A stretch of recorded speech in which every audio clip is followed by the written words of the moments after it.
bien-aimés dans le Seigneur, nous célébrons aujourd'hui le 29e dimanche du temps ordinaire de l'année liturgique C. C'est aussi le dimanche des missions, la journée mondiale des missions. En ce dimanche, le Seigneur Jésus nous invite à la prière et nous demande de prier sans nous lasser, de prier sans nous fatiguer. Tant que nous n'avons pas encore obtenu ce dont nous avons besoin, nous devons continuer à prier avec foi, avec espérance, en sachant que le Seigneur notre Dieu pourra nous répondre. Il parle d'une parabole, il nous parle d'une femme, d'une veuve qui était sans défense, qui était sans voix, qui n'avait personne sur qui compter pour sa cause, pour défendre sa situation. Cette veuve, elle va demander, supplier, chercher et toquer à la porte du juge, sans miséricorde du juge, qui n'avait de considération pour personne. Elle insiste, elle continue à tracasser ces juges pour qu'ils lui fassent justice, pour qu'ils répondent avec joie à sa supplication. Et sa persévérance a fait que ces juges, même s'ils ne craignaient pas Dieu, même s'ils n'avaient pas de considération pour les hommes, pour les femmes de ce monde, il parvient à répondre en disant « Elle me fatigue tellement que je n'en peux plus. Je ne peux plus continuer à lui faire attendre, je ne peux plus continuer à lui demander quoi que ce soit.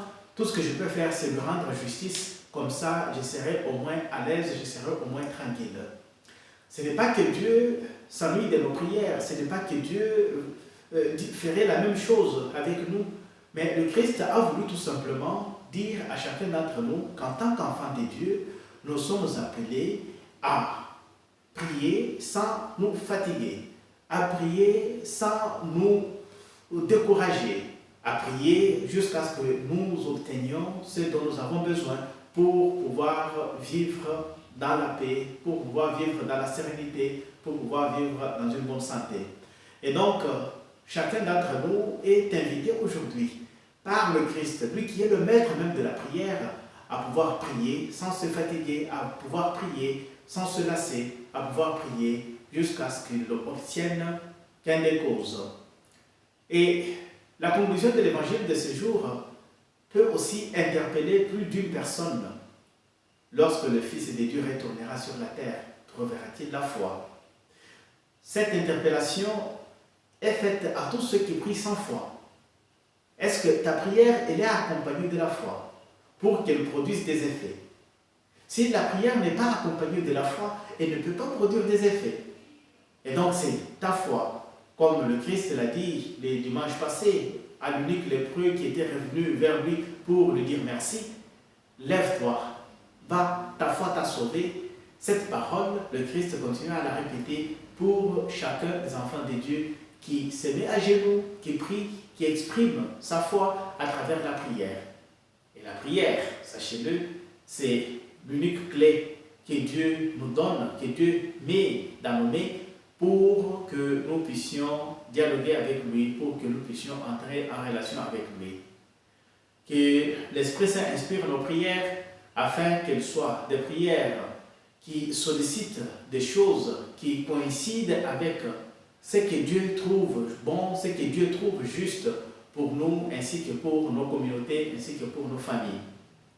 Lorsque nous nous sentons faibles, lorsque nous nous sentons découragés, lorsque nous nous sentons sans force pour continuer à persévérer dans la prière, faisons comme Moïse, qui sur la montagne, lorsque ses bras baissés, Israël perdait la bataille, mais lorsqu'il maintenait ses bras soulevés vers le ciel, Israël devenait toujours plus fort.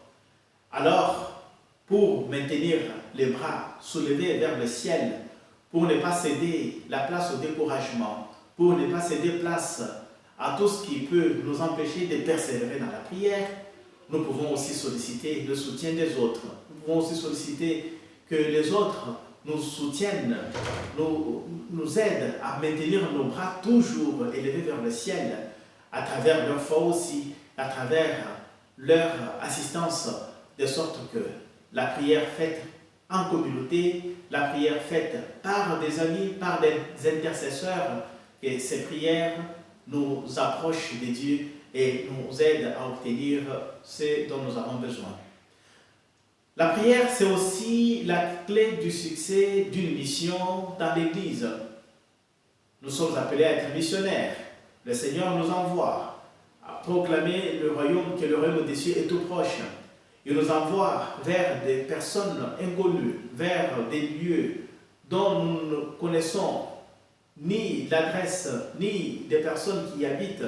Et dans ces lieux où le Christ nous envoie aujourd'hui comme missionnaires, en tant qu'Église, il voudrait que nous puissions chaque fois recourir à lui en priant, en invoquant son nom, pour que la mission que lui-même nous a confiée puisse porter des fruits. Je vous souhaite un très bon dimanche de mission et à chacun et à tous, bonne prière accompagnée de votre foi en Jésus-Christ, notre Seigneur. Amen.